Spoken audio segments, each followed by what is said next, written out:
Hey, how's it going? I'm Lincoln Brewster, and this is my home studio. And actually, this is where I record most of my projects, so you can kind of have a look around. Here's my computer setup. And believe it or not, it's still set up on a table that I borrowed from the church. So as you can see, this is a standard fold-out table. I probably need to give this back pretty soon. I told our facilities guy, Dell, I said, Dell, can I borrow a 6-foot table for like a couple weeks? And Mike, when was that? 18 months ago. So, So, Dell, if you're watching this, I'm really sorry, and I will give you back your table, I promise. This is my, I use Pro Tools, so here's my Pro Tools rig. Right now I think we've got Everlasting God up on the screen. Let's see if it's playing or not. There we go. So this is the actual session files for Everlasting God. And you can do some fun stuff with this. You can solo up things like my voice, which is really scary. Wait upon the Lord, wait upon the Lord, we will wait upon the Lord. You'd be amazed at the kind of little things that are buried on these tracks that you can't hear, but you know, as long as you can't hear it in the final sum total, then it's okay. Mike, what's our production philosophy? well, there are a couple. First of all is you try and find, you know, stuff to entertain you in the studio. With your lightsaber. Mine! Production philosophy is they'll never know. I can show you some guitars. Some of my guitars. This one right here. This is my gold custom shop Fender Strat 57 reissue. They call this a heavy relic, and it's because it has this kind of stuff on it, so it looks old, but it's actually new. It's like the opposite of what most people try to do. So people try to go the opposite direction. This is a guitar I can't tell you too much about. This is a new thing from Fender, but you have to pay attention. January NAMM 09. This thing will be coming out, so I'm checking it out. It's a secret. Here's my bass. This is a Fender Jazz bass that's made in Mexico, but this bass sounds unbelievable. These are a nice little secret. So if you're a bass player and you want a killer sounding bass, but you don't want to spend a lot of money, these are awesome. In fact, Norm used this on Salvation Is Here. He wouldn't want to tell you that, but he did. And I used it. I played bass on a couple of the songs on the new record, so I played bass on, because Norm lives in Orange County, so when he went home I still had to do some stuff. So I played bass on God You Reign, The Power of Your Name, and This Love, and this is the bass that I used. And then believe it or not, check this out. My signal chain was straight out of that bass right into this Presonus Digimax 96K mic pre, and right in there. And I just take it direct into Pro Tools, and that is what you hear on the record. So again, you don't have to spend a load of money to get a good sound. This is a guitar built in 1999, but it's a 1959 historic reissue Les Paul. So for those of you who don't know a lot about Les Pauls, 1959 was kind of the year they call the Holy Grail. It was really the best year for Les Pauls. So they went back in the Gibson custom shop and they started designing them or building them just like they did in 1959. Have some other different specs. The joint piece here is longer and went right back to where they were in 59. So this is a great guitar.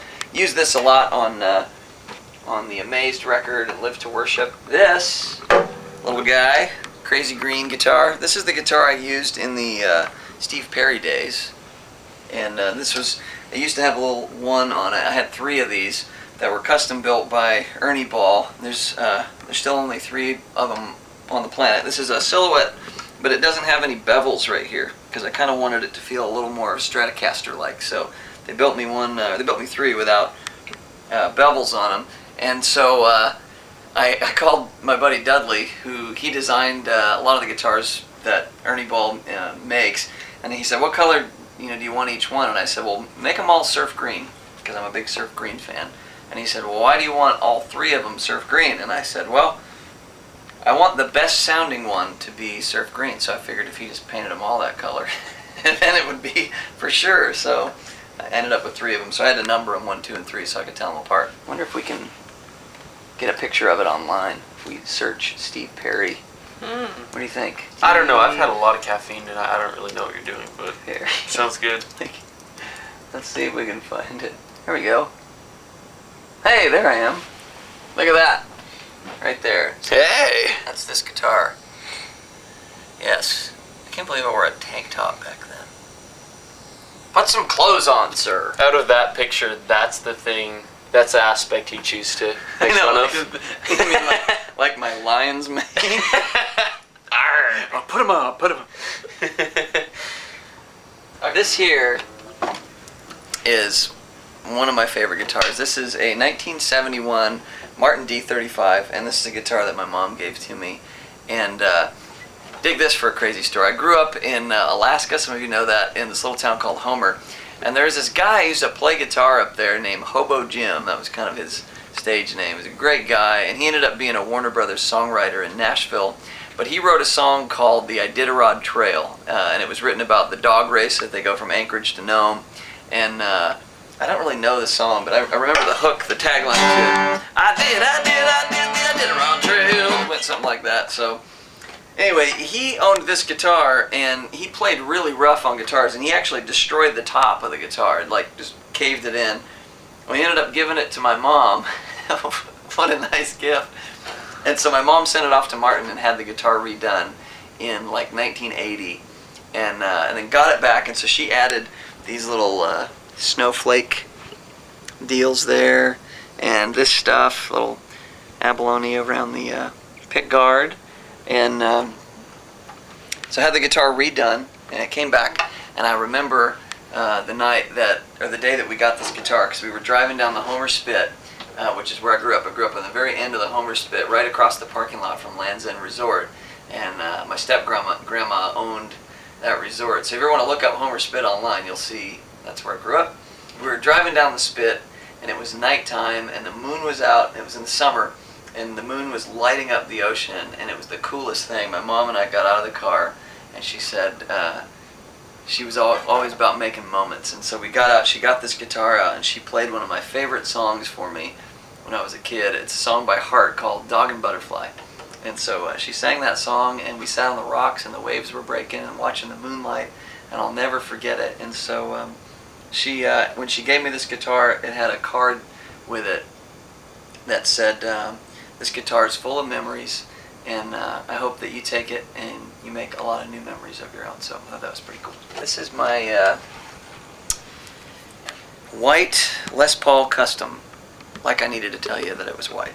So this guitar, if any of you saw me out on tour with Third Day, I used this guitar on that tour. And this was actually an amazing story. This was a factory second, and I can never figure out why. So, anybody ever feel that way about your life? Feel like you're a factory second? So, but that's kind of how I felt, coming into church. It was like, just didn't fit in, and going, hey man, God redeemed me. So this guitar was just sitting in somebody's office when I went and toured the Gibson factory, and so I said, hey, you guys mind if I take that out on Third Day's tour? They said, it's all yours. So I've had it ever since, done a lot of recording with it, and it's a great guitar. This one is these are kind of funny.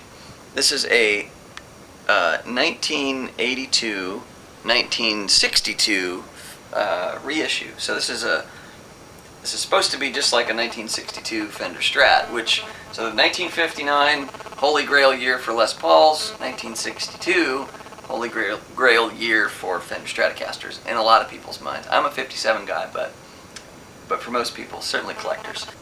The funny thing is that when this guitar was reissued, if you think about it, it's actually older now than 82 reissues were, or than 62 reissues were in 1982, which is kind of funny. So this guitar is what's the math on that, Mike? You're smart. Huh? Sorry? I was editing your DVD.